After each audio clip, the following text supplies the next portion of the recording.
धर्मेंद्र यादव। धन्यवाद अध्यक्ष जी।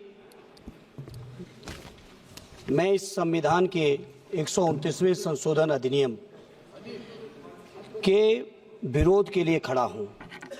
अध्यक्ष जी, मैं समझ नहीं पा रहा हूं, अभी 2 दिन पहले संविधान को बचाने की, संविधान की गौरवशाली परंपराएं की कस्में खाने में कोई कमी नहीं रखी।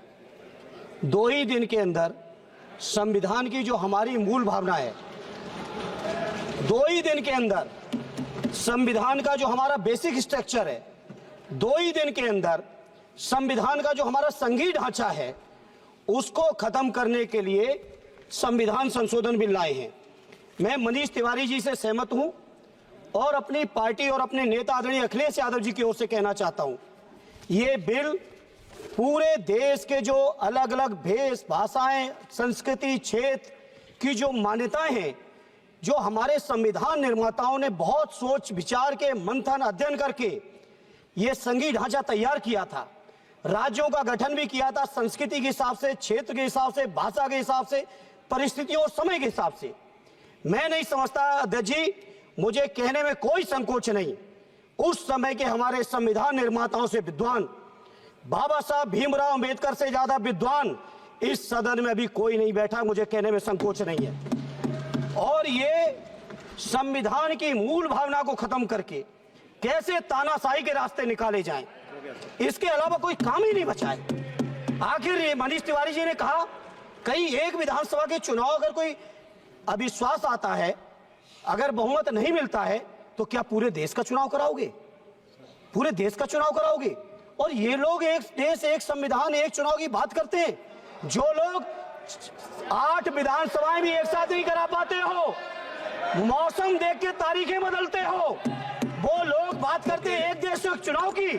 इसलिए अध्यक्ष जी, मैं अपनी पार्टी की ओर से, अपने नेता आदरणीय अखिलेश यादव जी की ओर से इस बिल का पुरजोर विरोध करता हूं और आपके माध्यम से देश के जनमानस से कहना चाहता हूं, ये भारतीय जनता पार्टी के लोग तानाशाही लाने के नित नए रास्ते लाते हैं।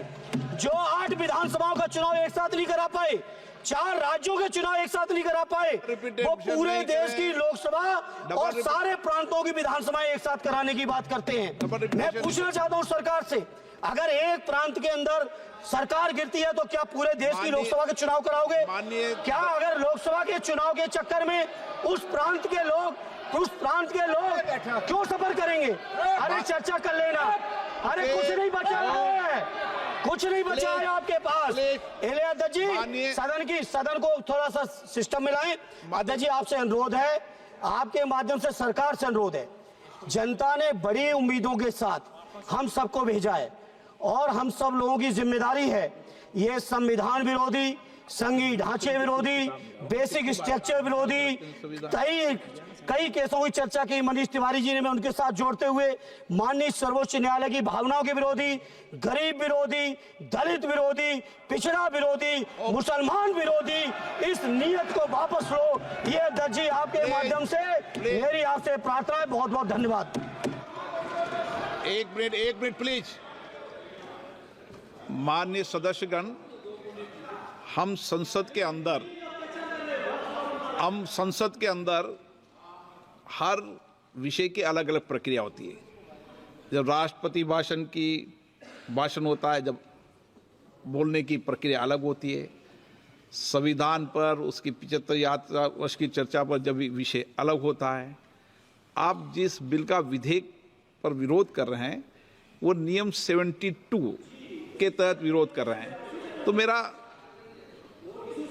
मेरा आप सबसे आग्रह है कि हम संसद की मर्यादा, परंपरा, उसकी चर्चा को उच्च कोटि की बनाए, तो नियमों के तहत 72 में के परिप्रेक्ष्य में आप 1 मिनट प्लीज